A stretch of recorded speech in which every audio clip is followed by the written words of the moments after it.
नमस्ते। वोटर अधिकार यात्रा में हैं हम और लगातार इस यात्रा का पड़ाव जो है बढ़ता चला जा रहा है।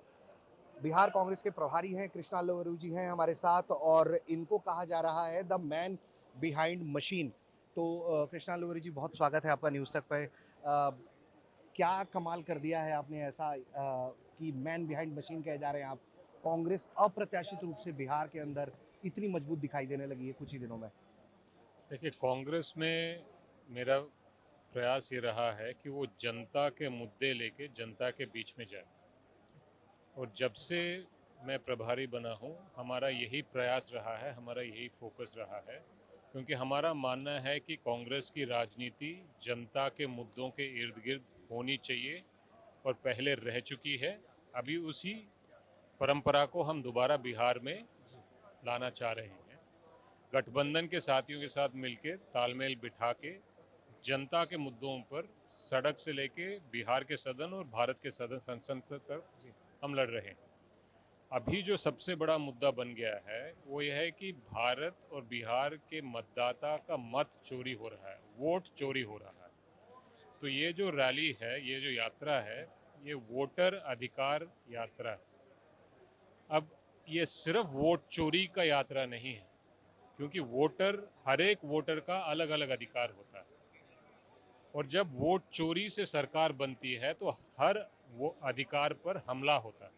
उदाहरण के लिए, आम जनता को कमाई का अधिकार है। जी। अगर वोट चोरी की सरकार बनती है तो वो बेरोजगारी बढ़ाएगी, कमाई नहीं बढ़ाएगी। हर वोटर का अधिकार है कि महंगाई कम हो। अगर वोट चोरी की सरकार बनती है तो महंगाई कम नहीं करेगी। हर वोटर का अधिकार है कि क्राइम कम हो। अगर वोट चोरी की सरकार बनती है तो वो क्राइम कम नहीं करेगी। हर वोटर का अधिकार है कि उसके बच्चों को अच्छी शिक्षा मिले। अगर वोट चोरी से सरकार बनती है तो वो अच्छी शिक्षा नहीं देगी।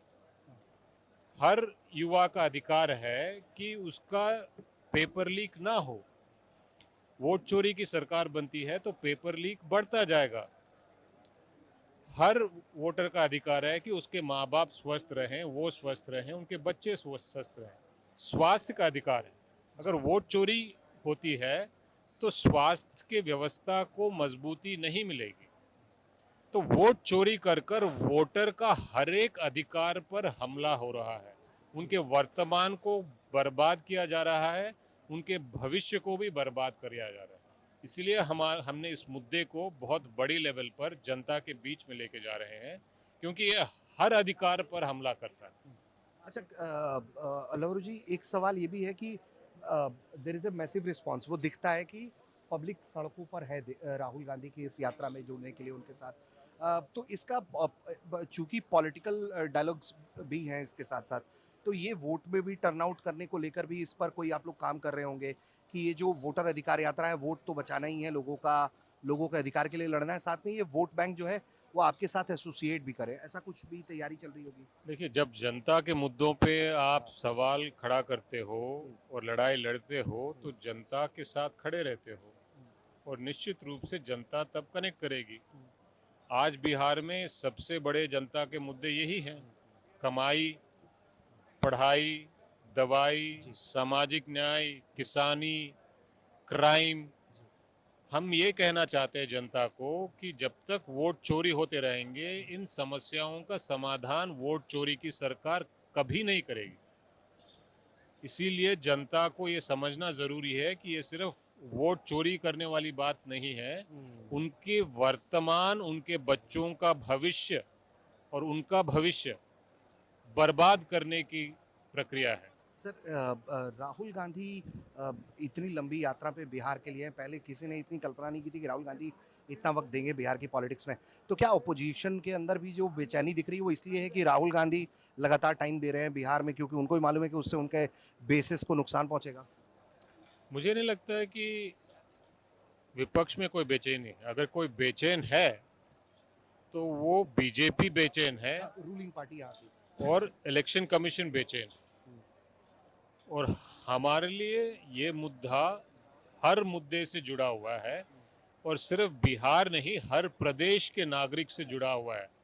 ये पूरे भारत के नागरिक का मामला है, संविधान का मामला है, लोकतंत्र का मामला है, हर एक अधिकार पे हमला करने का मामला है। इसलिए राहुल गांधी जी ने, क्योंकि एसआईआर बिहार से शुरू हो रहा है, वो अपना इतना समय यहाँ पे दे रहे हैं क्योंकि ये बहुत बड़ा स्कैम है, जनता का विश्वास घात है और इसके खिलाफ हम लगातार लड़ाई लड़ रहे हैं। पहले हम सड़क पे लड़ रहे थे, फिर बिहार के सदन में भी लड़ा, भारत के संसद में भी चल रहा है, अब दोबारा जनता की अदालत में इस यात्रा के माध्यम से हम इस मुद्दे को उठा रहे हैं, लड़ रहे हैं। सर एक आखिरी सवाल है मेरे तरफ से आपके लिए। आप ये बार बार कह रहे हैं कि अब आप लोग इस बार बिहार में फुल मैंडेट के साथ गवर्नमेंट बना लेंगे, फॉर्म कर लेंगे। उसके पहले के को लेकर मेरा एक सवाल है कि सीट डिस्ट्रीब्यूशन को लेकर बहुत चर्चा है, ओनली मीडिया रिपोर्ट्स, कि आप लोग इतना क्लेम कर रहे हो, उतना क्लेम, कोई क्लैरिटी कब तक मिल पाएगी सीटों को लेकर? क्या कांग्रेस कोई इस बारी फेयर सीट डिमांड कर रही है? इस पर कुछ कहेंगे आप? देखिए, कोई भी अलायंस तभी मजबूत होती है जब सीट शेयरिंग फेयर होती है। इस बार प्रयास ये है कि सीट शेयरिंग बैलेंस्ड हो, फेयर हो, समय पे हो। तो इन तीनों चीज़ों पे बातचीत चल रही है जी। और लगातार हम पॉजिटिवली काम कर रहे हैं और इसमें प्रोग्रेस भी कर रहे हैं। और मेरा प्रयास है कि गठबंधन के साथियों के साथ मिलकर जितना जल्दी हो सके, जितने ज़्यादा सीटों पे क्लैरिटी लाएं, उतना बेहतर है। आपको लेकर तो ये भी कहा जा रहा है कि आपने आकर बिहार में कांग्रेस का स्टेक हाई कर दिया है सीटों को लेकर, इसलिए भी क्या कांग्रेस जो है वो 60 प्लस 70 प्लस टाइप की सीट को लेकर भी बिड कर रही है?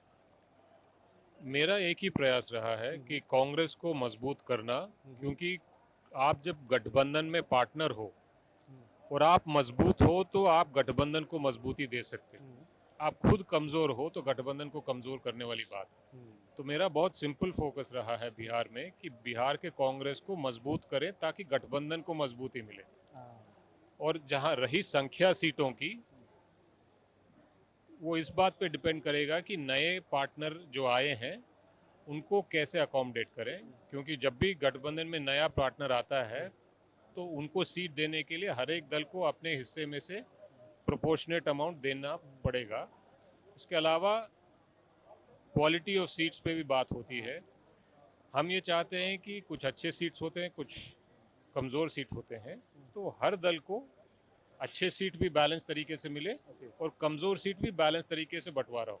सर ताती तत्वा ग्रुप है, आईपी गुप्ता हैं, उनको लेकर भी काफ़ी चर्चाएं हैं कि वो आपसे एसोसिएट होकर आप लोगों की पार्टी से एसोसिएट होना चाह रहे हैं, आगे प्लान है उनको लेकर, उस पर एनी कमेंट्स आपकी तरफ से? सरकार के खिलाफ जो भी मजबूती से, ईमानदारी से जनता के मुद्दों के लिए खड़े हैं, उनके लिए गठबंधन में जगह है और सम्मान रहेगा। अच्छा सर, बहुत लालच के साथ एक और आखिरी सवाल है मेरे तरफ से, आई एम सो सॉरी, लेकिन प्रशांत किशोर भी बिड कर रहे हैं आजकल, आप देख रहे होंगे, बहुत ज़्यादा वो भी प्रयास कर रहे हैं, तमाम आप लोगों पर टीका टिप्पणियां कर ही रहे हैं, वो कभी बीजेपी की तरफ जाते दिखते हैं, कभी आपकी तरफ इंक्लाइन। प्रशांत किशोर की स्ट्रेटेजी को डिकोड कर पाए आप लोग कि वो बिहार में क्या कर रहे हैं? प्रशांत किशोर बिहार में क्या कर रहे हैं वो प्रशांत किशोर बेहतर बता पाएंगे। हमारा बहुत सिंपल फोकस है कि जनता के मुद्दों के लिए जनता के साथ मिलकर जनता की आवाज़ बनना है और उनकी लड़ाई लड़ना है। नहीं, वो अलायंस पार्टनर को बहुत लगातार टारगेट कर रहे हैं, तेजस्वी आप लोगों के साथ रहे हैं हमेशा से, उनको बहुत टारगेट कर रहे हैं वो ना। देखिए, वो स्पेस चाहते हैं तो वो कभी यहाँ टारगेट करते हैं, कभी वहाँ टारगेट करते हैं, वो उनकी रणनीति है। उस पर मैं बहुत ज़्यादा टिप्पणी नहीं करना चाहता, क्योंकि हमारी जो लड़ाई बिहार में है, जनता के भविष्य की लड़ाई है, वो बीजेपी और इलेक्शन कमीशन के साथ है। वो नीतीश कुमार जी के साथ नहीं है और बाकी लोगों के साथ नहीं है। इसमें पीके भी नहीं है, तो PK हमारा बहुत क्लियर है अच्छा। कि जनता के भविष्य को बर्बाद करने का प्रयास बीजेपी, इलेक्शन कमीशन मिलके कर रहे हैं। हम उसके खिलाफ अलायंस बना रहे हैं और लड़ाई लड़ रहे हैं। Thank you so much sir. तो आपने सुना, बिहार कांग्रेस के प्रभारी हैं कृष्णा लोहरी जी, बता रहे हैं कि किस तरीके से वोटर अधिकार यात्रा के जरिए जो है कांग्रेस एक बड़ी तैयारी की तरफ है, जहां वो लोगों के अधिकार को बचाएगी और साथ में उनकी कोशिश ये भी है कि जो सीट शेयरिंग है वो भी बहुत फेयर एंड बैलेंस हो, जिसके जरिए जो सरकार बनाने की प्रक्रिया है वो भी महागठबंधन की बड़ी मजबूती से हो सके। धन्यवाद।